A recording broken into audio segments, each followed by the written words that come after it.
하루 만에 단명한 공매도 금지 효과, 쇼커버링 끝나나.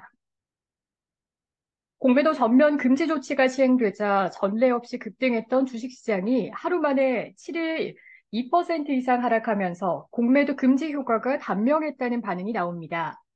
전날 주가 지수를 역대 최대폭으로 끌어올린 주인공인 2차 전지 관련 종목들이 일제히 급락하며 조정 분위기를 주도했습니다. 전날 하루 동안 유가증권시장과 코스닥 시장에서 총 1조 2천억 원어치의 주식을 순매수했던 외국인 투자자들은 순매도로 전환해 하락 압력을 높였습니다. 이에 따라 빌려서 판 주식을 갚기 위해 사들이는 쇼커버링에 따른 증시의 수급 개선 효과가 예상보다 더 빨리 소멸할 것이란 관측에 무게가 실립니다. 쇼커버링, 물량 단기 소진, 2차 전지주 등 조정. 전날 급등했던 2차 전지 관련 종목들이 이날 일제히 조정을 받았습니다. 이날 유가증권 시장에서 LG 에너지 솔루션은 10.23% 하락했으며 포스코홀딩스와 포스코 퓨처엠은 각각 11.02% 떨어졌습니다. 전날 LG 에너지 솔루션은 22.76%, 포스코홀딩스는 19.18% 급등했고 포스코 퓨처엠은 가격 제한폭까지 올랐습니다.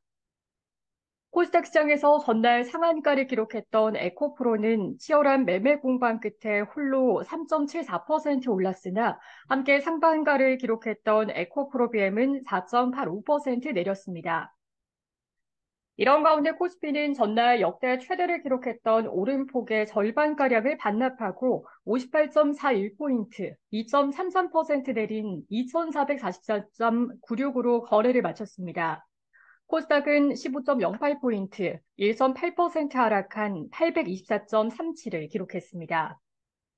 외국인 투자자는 전날 유가증권 시장에서 7,049억 원, 코스닥 시장에서 4,852억 원을 순매수했으나 이날은 992억 원과 2,458억 원을 순매도했습니다.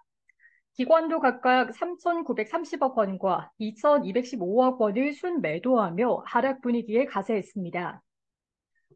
김석환 미래에셋증권 연구원은 쇼커버링을 위한 수급이 어제 들어왔는데 이제 그런 부분은 일정 부분 소화가 됐다며 오늘 매도 물량은 어제 급등에 따른 차익 실현 물량으로 볼 수 있다라고 밝혔습니다. 전날 외국인 매수 물량이 대부분은 공매도 중지에 따른 쇼커버링 물량으로 증시 급등이 주된 동력이었다는 분석입니다. 실제로 LG 에너지 솔루션과 에코프로 BM 등 2차 전지주의 외국인 매수세가 집중됐고 공매도 잔고 상위 종목들이 대거 급등했습니다. 정용택 IBK 투자증권 연구원은 쇼커버라는 게 일정 부분 급한 불을 꺼야 하는 성격이지 계속 있는 물량은 아니다라며 어제 너무 많이 올랐는데 예상하지 못한 제도 변화에 따라 시장이 이상 반응을 한 것인지 추세적 반응은 아닌 것 같다라고 말했습니다. 이어 과거에도 보면 공매도를 금지했을 때 올라봐야 1, 2주 동안 6% 정도 올랐는데 어제는 한 번에 5% 올랐다며 공매도 금지 효과들은 대부분 반영됐다고 봐야 할 것 같다고 덧붙였습니다. 이재선 현대차증권연구원도 외국인 쇼커버링 물량이 1차적으로 청산돼서 지금 증시가 조정받고 있는 것으로 보인다라며 어제 국채금리 상승 등 매크로 분위기가 우호적이지 않아 차익 실현 성격도 일부 있는 것 같다라고 분석했습니다. 공매도 잔고 남았지만 추가 매수 여부는 불투명. 공매도 잔고 변동은 파악하는데 사흘 정도의 시차가 있기 때문에 전날 외국인 투자자의 쇼커버링 규모를 정확히 알 수는 없습니다. 유가증권 시장의 공매도 잔고 금액은 연초 9조 3,606억 원에서 지난 2일 현재 11조 6,623억 원으로 늘어난 상태입니다. 코스닥 시장 공매도 잔고도 같은 기간 2조 8,239억 원에서 5조 8,638억 원으로 증가했습니다. 나정환 NH투자증권 연구원은 쇼커버링 물량은 정확한 수치가 아직 안 나와서 추정할 수밖에 없는데 아직 차익 공매도 잔고가 남아있고 잔고가 연초 대비 늘어난 수준에서 급격히 빠지진 않을 것으로 보인다라고 말했습니다.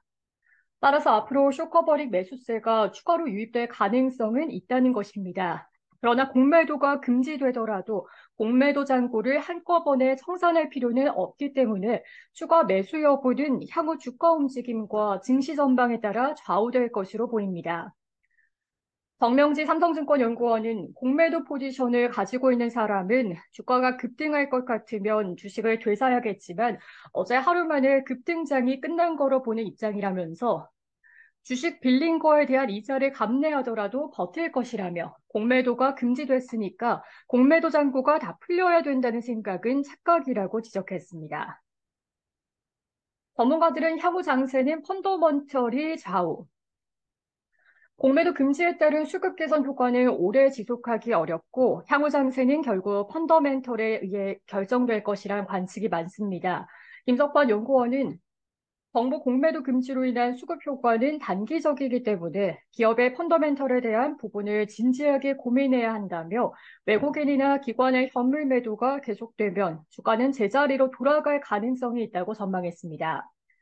이재선 연구원은 앞으로 외국인들은 쇼커버링 물량에 있어 본격적인 매수세를 보이기보다는 오히려 종목별로 차별화할 가능성이 크다라며 실적주 위주로 접근할 가능성이 있다고 봤습니다.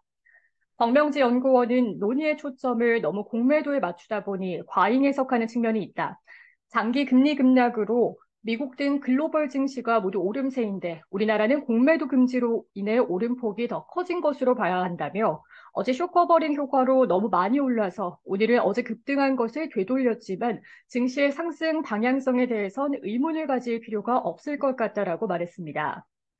나정환 연구원은 수급 효과 이후 주가가 진정되면 결국 시장은 펀더멘털로 복귀할 텐데 3분기 실적이 나쁘지 않았고 수출 지표도 잘 나오는 등 턴어라운드 기세가 아직 살아있어 코스피는 연말까지 2,400에서 2,600 사이에서 움직일 것 같다라고 전망했습니다.